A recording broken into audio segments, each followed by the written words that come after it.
Good morning সবাইকে। সবাই কেমন আছো? আশা করছি সবাই ভালো আছো। আমিও ভালোই আছি। আমার সকালবেলা কিরকমভাবে ব্যস্ত থাকি দেখো, যেদিন আমার মালের চাপ থাকে আরকি। সকালবেলা আজকে একটু তাড়াতাড়ি উঠেছি কারণ মালের চাপটা প্রচণ্ড ছিল। আর এই দেখো এইগুলো দেখে অনেকে বুঝতে পারছো এগুলো রুলি বালা বলে।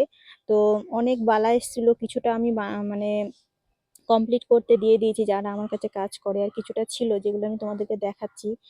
আর এই মালগুলো দেখো, এটা হচ্ছে এই যে তার, তামার তার, এটা হচ্ছে এই বেবি বালাগুলো কালার হয়নি, তো এই তামার তার দিয়ে বালাগুলোকে বেঁধে আবার আমাকে কালকে দিতে হবে, এগুলো আবার কালার হয়ে চলে আসবে।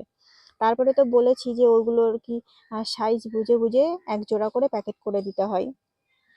আর এইখানে আছে আরো কানের কানের টপ আছে, দেখো আমি তোমাদেরকে দেখাচ্ছি। আমার প্রত্যেকদিন সকালবেলাটা এইভাবেই ব্যস্ততার মধ্যে কাটে। আর সব থেকে বড় কথা, 10টা যতক্ষণ না বাজবে না ততক্ষণ আমার মানে পো পো করে ঘুরে যেতে হয়, কারণ আমার বর অফিসে চলে যায়, তারপরে একটুখানি আস্তে আস্তে কাজ করা যায়। তার আগে ও মানে রেডি হয়ে বেরোবে, তার আগে আমার অনেক কাজ থাকে। আর এই দেখো এই কানের টপগুলো বাঁধতে হবে।